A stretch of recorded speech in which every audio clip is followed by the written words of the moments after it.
Nu vil vi til vores temperaturforsøg, og jeg starter med at fylde noget helt almindeligt vand op i. Det mener I bare ikke.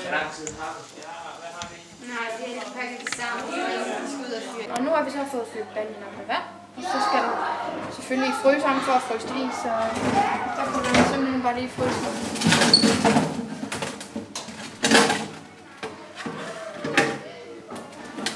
Og der skal den bare stå et godt stykke tid.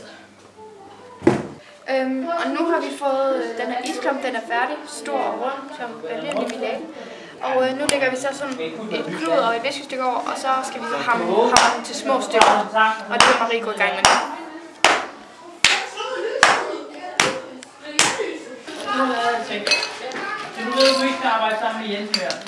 Ja, vi har så vores is, som vi gerne vil varme op, så det bliver til vand. Og vi har en termometer her, som går gennem ledning ned til isen. Og termometeret viser også, at isen er 1,7 grader. Så nu skal vi så og vi har allerede filmet noget med den anden raket. Nu skal vi så tænde for Så vil vi vise altså, imens, hvordan temperaturen stiger og så bliver til vand. Så er vi klar til at smelte isen, og så jeg trækker op i den her og drejer den rundt. Det tænder for gassen. Og så lytter jeg, om der er gas i, det er der. Og så trykker jeg ned på den. Så den gas går ind til, det kan den ikke, så prøver vi en ny en. Så prøver Sofie. Der er 4 måder, der kan komme stoffer ind og ud.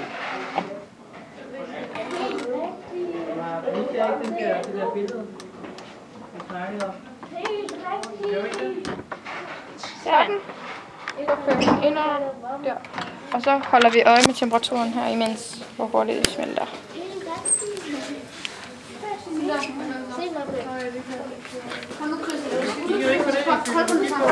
Den er allerede steget med 7 grader. Det går rigtig stærkt. Og på 11 grader.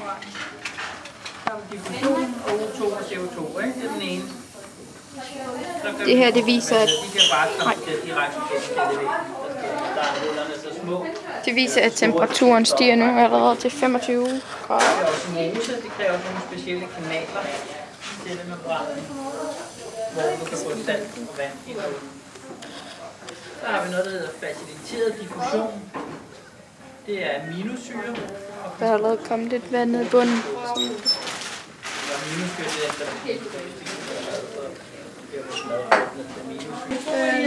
Og det nu er det begyndt at smelte endnu mere, så man kan se, at det er næsten blevet helt til vand nu. Ja, nu har vi så varmet vandet op, som I har set. Og så er det blevet til, det endte op med 18,6 grader.